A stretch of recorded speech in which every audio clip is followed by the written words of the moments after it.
अस्सलाम वालेकुम। हम प्रैक्टिकल करेंगे कॉमेडी राइटिंग का। हमने जो पिछले सेशन से उसमें ये सीखा कि जी कॉमेडी होती क्या है, इसको लिखना कैसे और कितना मुश्किल है। तो हमने सोचा कि कुछ और आपको बताते हैं कि एक्चुअली प्रैक्टिकली लिखा कैसे जाता है। तो हम बात करें प्रैक्टिकल कॉमेडी राइटिंग की। तो हमने बात की थी के रूल की कि जो क से साउंडिंग वर्ड्स हैं वो फ़नी होते हैं। बेसिकली कहते ये हैं कि जो क के साउंड्स हैं, जो क से शुरू होते हैं, वो जब हम सेंटेंसेस में यूज़ करते हैं तो वो फ़नी होते हैं। जैसे क्वैक है, कॉलीवॉबल्स, क्यूकम्बर, क्लीवलैंड, कपकेक, कॉकरोच। अब ये क्यों है?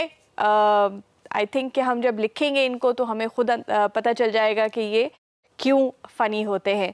तो हम 2 लफ्ज़ लेते हैं या 3 लफ्ज़ लेते हैं। इसमें से हम लेते हैं क्यूकम्बर, कपकेक और कॉकरोच, और देखते हैं कि अब हम इसके साथ एक कॉमेडी क्या लिख सकते हैं।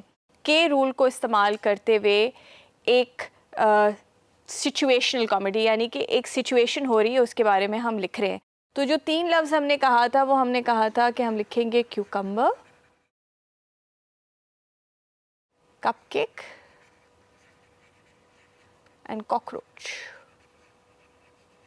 अब हमने ये 3 क के जो लफ्ज़ हैं वो चूज़ किए और हम अब इसके साथ एक कॉमेडी सिचुएशन हम लिखते हैं।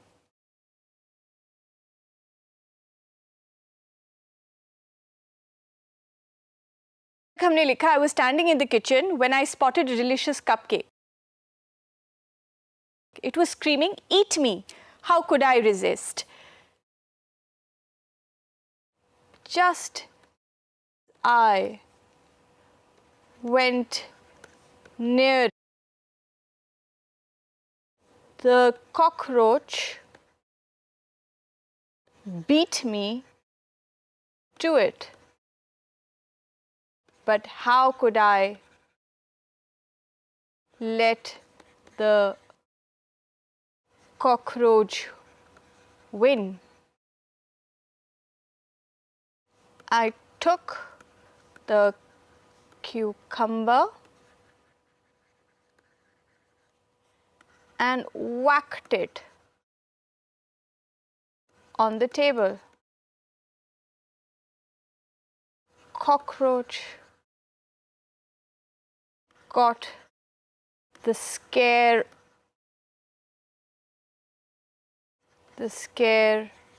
of his life, and I got the cupcake I wanted. तो हमने ये 3 क के साउंड्स इस्तेमाल करते हुए लफ्ज़ एक कॉमेडी सिचुएशन में इस्तेमाल किए, और हम ये देखते हैं कि वो कॉमेडी जो है वो ज़्यादा उभर जाती है इन 3 लफ्ज़ों से। क्यों उभरती है? अगर इसको हम पढ़ें तो हमें समझ आती है that I was standing in the kitchen when I spotted a delicious cupcake.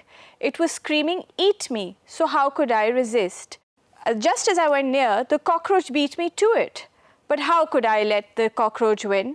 I took the cucumber and whacked it on the table. The cockroach got the scare of his life, and I got the cupcake I wanted. So ka, and we've got a situation comedy for us. And that's how you would use the K sound to build a comedic writing piece.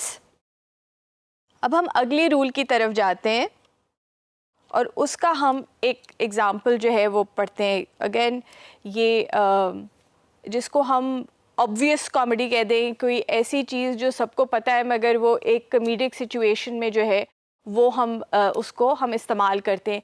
ये Harry Potter की एक, जो आपने सबको पता होगा Harry Potter का, उसके नॉवल का एक एक्सर्प्ट है।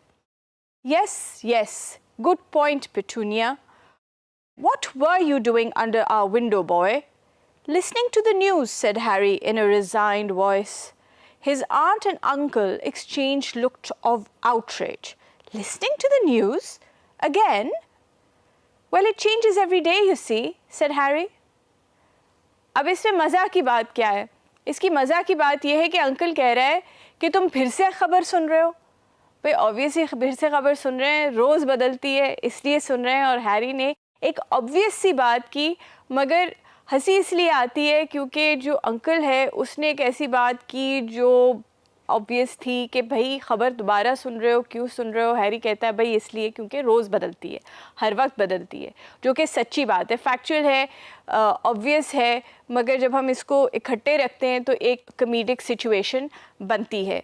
तो फिर हम अगर इसको एक एग्ज़ाम्पल अपना दें और एक प्रैक्टिकली देखें कि हम जो है इसको कैसे लिख सकते हैं इस तरह की चीज़ को, तो हम ये देखते हैं कि हैरी ने बात की, ऑब्वियस चीज़ ये थी कि आप न्यूज़ जो है वो हर देखते हैं, और इसलिए हर वक्त देखते हैं क्योंकि वो बदलती रहती है।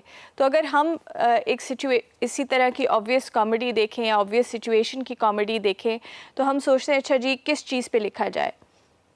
खाना खाने के लिए है, right? Food is there for us to eat. तो हम कहते हैं कि जी food is there for us to eat, खाना हमारे खाने के लिए है। अब खाना तो है, तो अब इसके ऊपर जिस तरह वो न्यूज़ की हमने बात की थी, इसी तरह अब हम खाने के बारे में बात करते हैं और एक ऑब्वियस सिचुएशन क्रिएट करते हैं which can become a bit funny. Food is there for us to eat. उसी सिचुएशन को अगर हम यहाँ देखते हैं, मॉम ने कहा सारा where is the food? Sara ने कहा where it should be. Mom, it is not on the table or the fridge or anywhere in the kitchen. Sarah, of course it isn't. It's in my tummy. Mom, you ate the food? Sarah, yes, food is for eating. I ate it. So obvious है but comedic है क्योंकि माँ खाना ढूंढ रही है, उसको पता नहीं है खाना है कहाँ। सारा कहती है मैं तो खा गई, खाने के लिए था, मैं खा गई।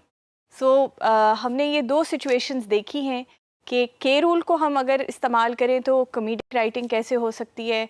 अगर एक ऑब्वियस सिचुएशन है या एक ऑब्वियस सी बात है, उसको हम कॉमेडी में कैसे लिख सकते हैं। I hope this has been helpful.